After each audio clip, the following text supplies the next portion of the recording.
Thôi international level da pangthokpa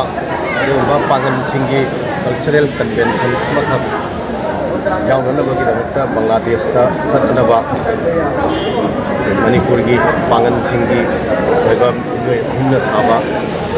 delegate tim makhak khal thadon anaba sem sare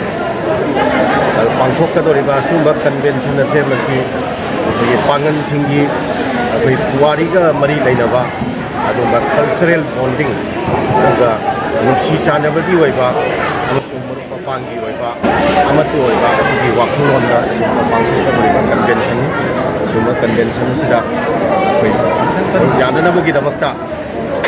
akoi phaldagi function ba akoi tholapani aduga loinana sigumba convention sida kai khunajaraba Manipur gi chief minister na akoi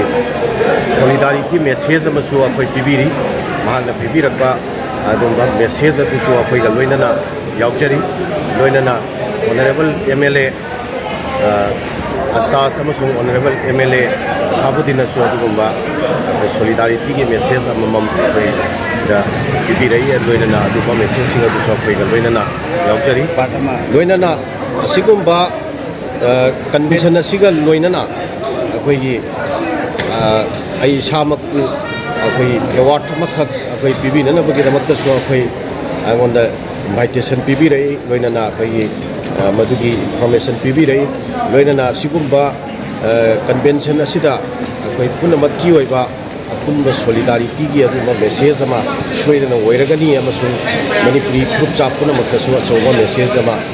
oiragani haba dugi thajabaga loinana akoi khonchana system sanana bagi damakta khonchana system sanana bagi damakta system sanana